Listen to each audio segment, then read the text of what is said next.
ये कहानी है केरला के एक छोटे से गांव की, जहां के सभी लोग अपने खेतों में अनाज की बजाय नारियल के दरख्त उगाते हैं। संधू, ओ संधू, क्या हुआ आज सुबह से दिख नहीं रहे? अरे अन्ना, मैं आज बीमार था। क्या हो गया तुम्हारी तबीयत को?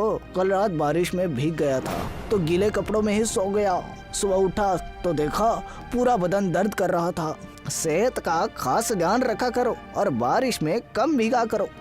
अरे अन्ना, आपको तो पता ही है हमारे गांव में कैसी बारिशें होती है। अभी आपको धूप दिखाई देगी और कुछ ही देर में अचानक से आसमान में बादल और हो गई बारिश शुरू। इसीलिए तो सबसे यही कहता फिरता हूँ कि चाहे कड़ी धूप ही क्यों ना हो, घर से निकलो तो छाता साथ में लेकर निकला करो जी। क्या पता कब बादल मेहरबान हो जाए, कोई जानता थोड़ी ना जी। और बताइए, क्या किया आपने आज दिन भर? खेत में नारियल के पौधे लगाने गया था।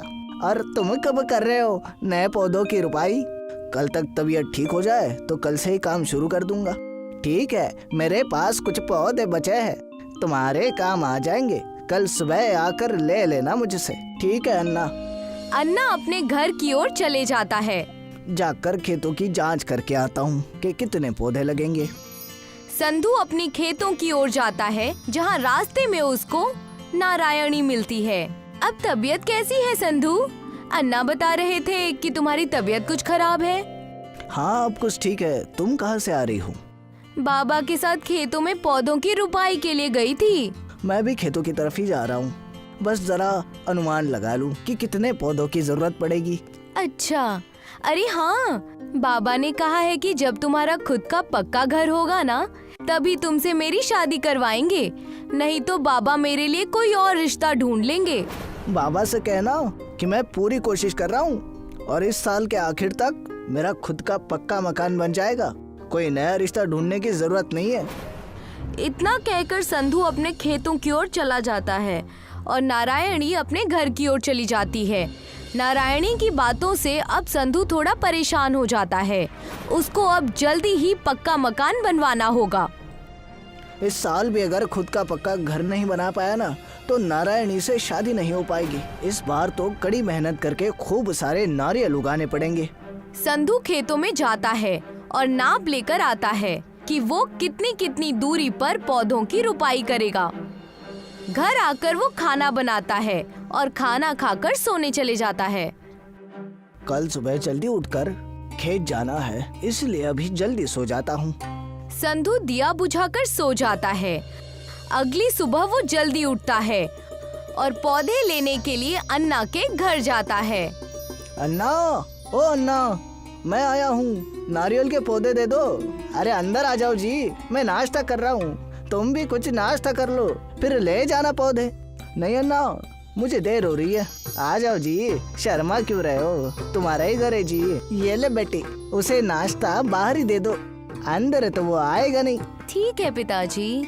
सरोजनी एक थाली में इडली, वड़ा और चटनी लेकर बाहर आती है और संधू को देती है। ये लीजिए भैया, नाश्ता कर लीजिए। और नाश्ता करने लगता है। कुछ ही वक्त में नाश्ता करने के बाद अन्ना भी बाहर आ जाते हैं। हो गया नाश्ता? आ जाओ, मैं तुम्हें नारियल के पौधे देता हूँ। अन्ना संधू को नारियल के पौधे देते हैं और संधू उन पौधों को लेकर अपने खेतों में रोप देता है। इस बार तो अच्छे से मेहनत करनी होगी, तभी जाकर घर बनाने के लिए पैसे जुटा पाऊंगा। संधू पौधे रोपने के बाद उनकी जड़ों में छोटे छोटे गड्ढे करके खाद और पानी डालता है, ताकि वो जल्दी से बड़े हो जाएं। अब संधू हर दिन अपने खेत में जाता है और पौधों को पानी देता है। नारियल के दरख्त तो अच्छे से बढ़ गए हैं। इस बार खूब नारियल बेचूंगा। कुछ दिनों में सभी पौधों पर नारियल लग जाते हैं। ट्रक वाला आया है नारियल खरीदने के लिए। जल्दी से दरख्तों से नारियल तोड़ लो जी। नहीं है ना, इस बार मैं ट्रक वालों को नारियल नहीं बेचूंगा। वो हमसे 10 रुपए में एक नारियल खरीदता है और शहर जाकर दुकान वालों को एक नारियल 50 रुपए में बेचता है। एक नारियल पर सीधे 40 रुपए का मुनाफा जी। वही तो, साल भर मेहनत करे हम लोग और मुनाफा कमाए ये बीच वाले। वैसे भी मुझे इस साल ज्यादा पैसों की जरूरत है पक्का घर जो बनाना है। मेरे भी बेटी की शादी जी। मैं सोच रहा था साहूकार से कर्ज ले लूं, पर अगर मैं भी शहर जाकर नारियल बेचूं तो कर्ज लेने की जरूरत नहीं जी। अन्ना और संधू दोनों अपने खेतों में उगाए नारियलों को तोड़ते हैं और बोरे में भर के शहर ले जाकर बेचते हैं, जिससे दोनों अच्छे पैसे कमा लेते हैं।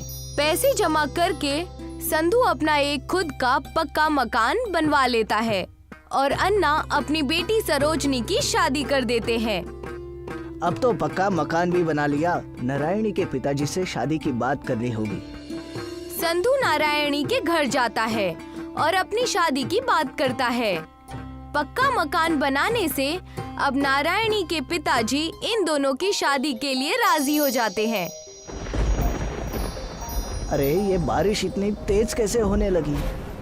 संधू देखता है कि उसके गांव में तेज मूसलाधार बारिश होने लगती है और देखते ही देखते बारिश का पानी जमा होने लगता है।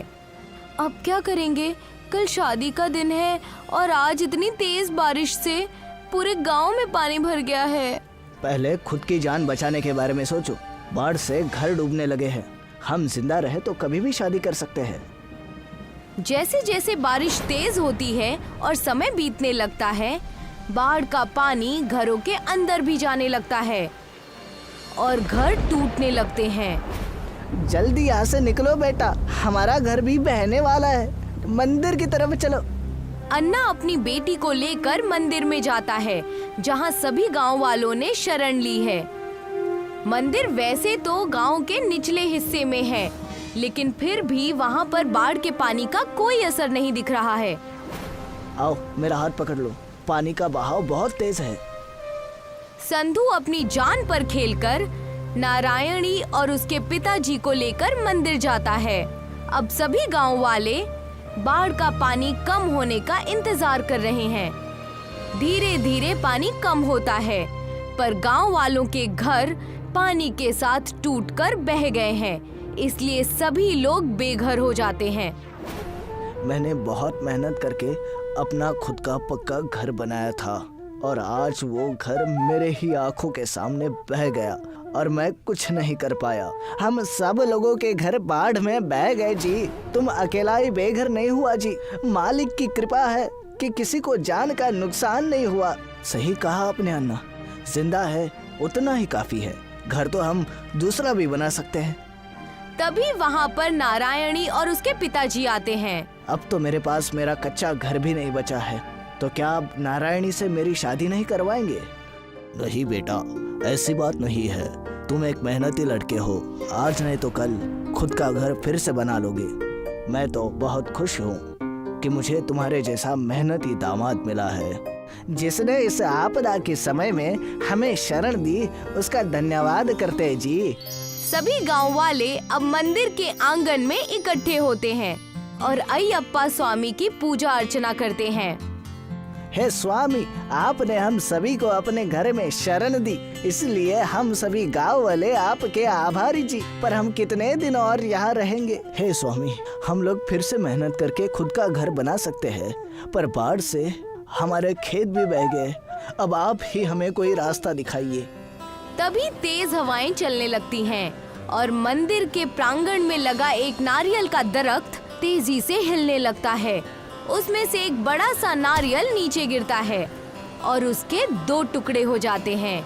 वो नारियल देखते ही देखते एक बड़े से गांव में तब्दील हो जाता है, जहां पर सभी लोगों के लिए एक एक घर और खेत भी बन जाते हैं।